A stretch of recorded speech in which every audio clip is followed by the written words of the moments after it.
Hello बच्चों, स्वागत है आपका मेरे चैनल अनु हेल्पफुल स्टडी में। आज हम सीखेंगे एनसीईआरटी बुक कक्षा 7 विज्ञान का पाठ 2, जिसका नाम है प्राणियों में पोषण। आज हम इसके प्रश्न उत्तर पढ़ेंगे।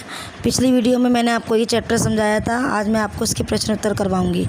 शुरू करते हैं आज की वीडियो। अभ्यास प्रश्न उत्तर। उचित शब्द द्वारा रिक्त स्थानों की पूर्ति कीजिए। का मानव पोषण के मुख्य चरण है dash dash dash dash F dash. तो मानव पोषण के मुख्य चरण जो है, नंबर 1 में आप भर देंगे ये अंतग्रहण जो अपने अंदर भोजन अपने अंदर लेना। दूसरे में भर देंगे पचाना मतलब पाचन करना। तीसरे में अवशोषण, यानी कि जो भोजन हम ऑब्ज़र्व करता है हमारे शरीर, उसको अवशोषित करना, ऑब्ज़र्व करना अपने अंदर। और चौथा है स्वांगीकरण, यानी कि जो पचा हुआ भोजन हमने अवशोषित किया है उसको शरीर के उन हिस्सों में पहुंचाना जहां उसकी ज़रूरत है। पाँचवें में भरेंगे निष्कासन, जो बिना पचा हुआ भोजन निकालता है। मानव शरीर की सबसे बड़ी ग्रंथि का नाम डैश है। तो मानव शरीर की सबसे बड़ी ग्रंथि का नाम यकृत है। अमाशय में हाइड्रोक्लोरिक अम्ल एवं डैश का स्राव होता है जो भोजन पर क्रिया करते हैं। तो अमाशय में हाइड्रोक्लोरिक अम्ल एवं पाचक रस का स्राव होता है। यहाँ पर आप भर देंगे गा में पाचक रस। क्षुद्रांत्र की आंतरिक भित्ति पर अंगुली के समान अनेक प्रवर्धक होते हैं जो दीर्घरोम कहलाते हैं। यहाँ पर आएगा दीर्घरोम। अमीबा अपने भोजन का पाचन खाद्य धानी में करता है। तो यहाँ पर आ जाएगा खाद्य धानी। सत्य एवं असत्य कथनों को चिन्हित कीजिए। तो मंड का पाचन अमाशय से प्रारंभ होता है। तो हम सभी जानते हैं मंड का पाचन कहाँ से प्रारंभ होता है, अमाशय से नहीं होता है, वो हमारे मुख पाचन मुंह से प्रारंभ होता है। तो ये हमारा है असत्य। मैं यहाँ लिख देती हूँ असत्य नंबर का। ठीक है। नंबर 2, जीभ लाला ग्रंथि को भोजन के साथ मिलाने में सहायता करती है। तो लाला ग्रंथि यानी कि लार, तो ये दोनों जब हम भोजन खाते हैं तो दोनों को मिलाने में सहायता करती है जीभ। तो ये वाला है हमारा नंबर सत्य। अब नंबर पित्ताशय में पित्तरस स्थायी रूप से भंडारित होता है। तो ये ठीक है, पित्ताशय में जो पित्तरस है वो स्थायी रूप से भंडारित होता है। तो ये भी है हमारा सत्य। ये है नंबर रूमिनेंट निगली हुई घास को अपने मुख में वापस लाकर धीरे धीरे चबाते हैं। ये भी है सत्य। नंबर नंबर 3, निम्नलिखित में से सही विकल्प पर सही का चिन्ह लगाइए। वसा का पूर्ण रूपेण पाचन जिस अंग में होता है वह अमाशय, मुख, क्षुद्रांत्र, बृहदांत्र। तो वसा का पूर्ण रूपेण पाचन जिस अंग में होता है वह है क्षुद्रांत्र। यहाँ पर आप क्षुद्रांत्र लिख देंगे। नंबर जल का अवशोषण मुख्य जिस अंग द्वारा होता है वह है बृहदांत्र। तो जल का अवशोषण मुख्य बृहदांत्र अंग द्वारा होता है। ठीक है। मैचिंग। प्रश्न 4, कॉलम ए में दिए गए कथनों का मिलान कॉलम बी में दिए गए कथनों से कीजिए। कॉलम ए में खाद्य घटक, तो खाद्य घटक हमारे कौन से हैं? कार्बोहाइड्रेट्स, प्रोटीन, वसा। कॉलम बी में है पाचन के उत्पाद है वसा, अम्ल एवं ग्लिसरॉल, शर्करा और एमिनो अम्ल। तो हमें कॉलम ए का मिलान कॉलम बी में करना है। तो कार्बोहाइड्रेट्स का मिलान हम शर्करा से करेंगे और प्रोटीन का मिलान हम एमिनो अम्ल से करेंगे और वसा का मिलान हम वसा अम्ल एवं ग्लिसरॉल से करेंगे।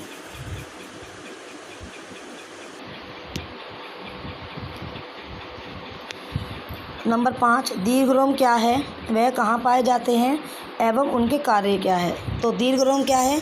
दीर्घरोम छोटी आंत की आंतरिक भित्ति पर, छोटी आंत पे जो आंतरिक भित्ति होती है उस पर अनेकों उंगली के आकार के समान उभरी हुई संरचनाएं पाई जाती है, जिन्हें हम दीर्घरोम अथवा रंध्रकुहर कहते हैं। मैंने आपको रीडिंग में भी करवाया है, हमने पढ़ा है ये। और वह कहाँ पाए जाते हैं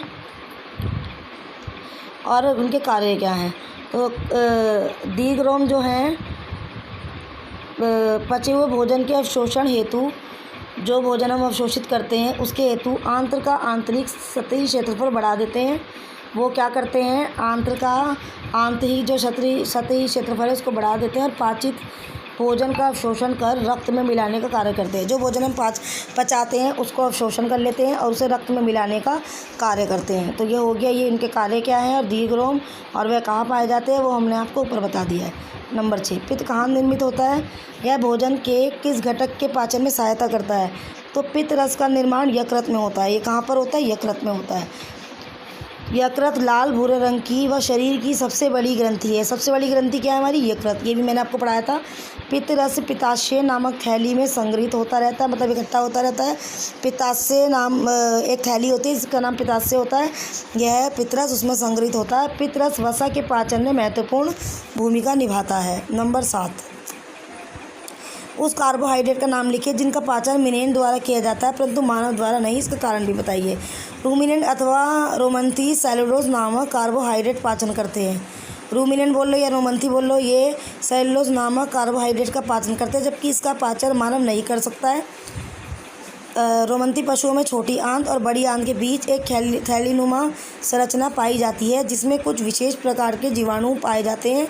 इन जीवाणुओं में सेलुलोज को पचाने की क्षमता होती है, जबकि मनुष्य में इन जीवाणुओं के अभाव के कारण सेलुलोज को पचाने की क्षमता नहीं होती। तो सीधा सीधा ये है, रोमंथी पशुओं में छोटी आंत बड़ी आंत के बीच एक थैलीनुमा संरचना होती है जिसमें कुछ अलग प्रकार के विशेष मतलब खास प्रकार के जीवाणु होते हैं और इन जीवाणुओं में जो है सेलुलोज को पचाने की क्षमता भी होती है। और मनुष्य में इन जीवाणुओं के अभाव के कारण सेलुलोज को पचाने की क्षमता नहीं होती। नंबर 8, क्या कारण है कि हमें ग्लूकोज से ऊर्जा तुरंत प्राप्त होती है। तो हमारे शरीर में ग्लूकोज का विघटन ऑक्सीजन की सहायता से कार्बन डाइऑक्साइड और जल में तुरंत हो जाता है। तो हमारे शरीर में जो ग्लूकोज का विघटन होता है वो ऑक्सीजन की सहायता से, किसकी सहायता से, ऑक्सीजन की सहायता से, ऑक्सीजन की सहायता से कार्बन डाइऑक्साइड और जल में तुरंत हो जाता है। क्या हो जाता है, ग्लूकोज का विघटन। इस प्रक्रम में ऊर्जा मुक्त होती है और यही ऊर्जा शरीर के विभिन्न भागों को अतिशीघ्र उपलब्ध हो जाती है। तो ये ऊर्जा शरीर के जो भाग होते हैं उन्हें जल्दी से जल्दी उपलब्ध हो जाती है। नंबर 9, आहार नाल के कौन से भाग द्वारा निम्न क्रियाएं संपादित होती है। आहार नाल के कौन से भाग द्वारा निम्न क्रिया संपादित होती है। पचे भोजन का अवशोषण छोटी आंत में होता है। भोजन को चबाना मुख में होता है। जीवाणु नष्ट करना आमाशय में। भोजन का संपूर्ण पाचन छोटी आंत में। मल का निर्माण बड़ी आंत में। प्रश्न नंबर 10, मानव एवं अमीबा के पोषण में कोई एक समानता और एक अंतर लिखो। तो मानव एवं अमीबा के पोषण में एक समानता यह है कि जटिल खाद्य सरल पदार्थों में परिवर्तित होता है और इससे ऊर्जा मुक्त होती है।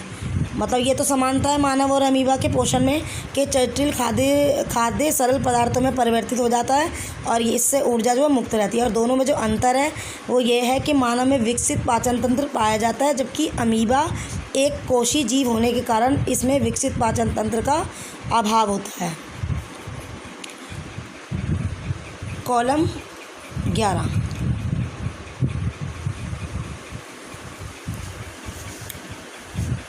इसमें क्या करेंगे, कॉलम ए में दिए गए शब्दों का मिलान कॉलम बी के उचित कथन से कीजिए। ठीक है, तो कॉलम ए और कॉलम बी का हमें फिर से मिलान करना है। लाला ग्रंथि का है लाला रस स्रावित करना। ठीक है, आमाशय का है अमल का निर्मोचन और यकृत का है पित्त रस का स्रवण और मलाशय का है बिना पचे भोजन का भंडारण और शुद्रांत्र का है पाचन का पूरा होना और बृहदांत्र का है जल का अवशोषण। ठीक है, तो ये लाला ग्रंथि लाला रस स्रावित करना, आमाशय का अमल निर्मोचन, यकृत का पित्त रस का श्रवण, मलाशय का बिना पचे भोजन का भंडारण, शुद्रांत्र का पाचन का पूरा होना और बृहदांत्र का जल का अवशोषण, ये सब आप बुक में पढ़ चुके हो। मल त्याग यहाँ दिया हुआ नहीं है। मल त्याग का सबको पता है, जो पॉटी जाते हैं सुबह वो कहाँ से होता है, गूदे से होता है। तो यहाँ पे ये दिया हुआ नहीं है, तो आप इसका दिया है मल त्याग, ये सबको पता है, ये गूदे से होता है।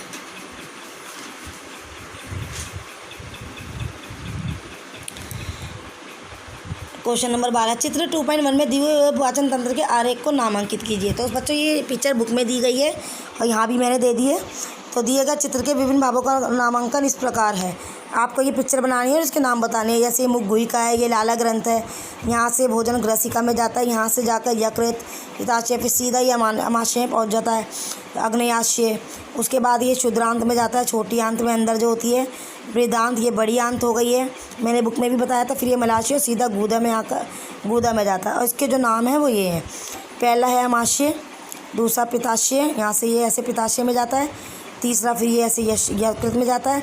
जैसे ग्रसिका से भोजन आता है तो अमाशय में जाकर पित्ताशय, फिर यकृत, उसके बाद यह अग्नयाशय में जाता है, फिर क्षुद्रांत्र में जाता है, उसके बाद ये बृहदांत्र में जाता है। ठीक है,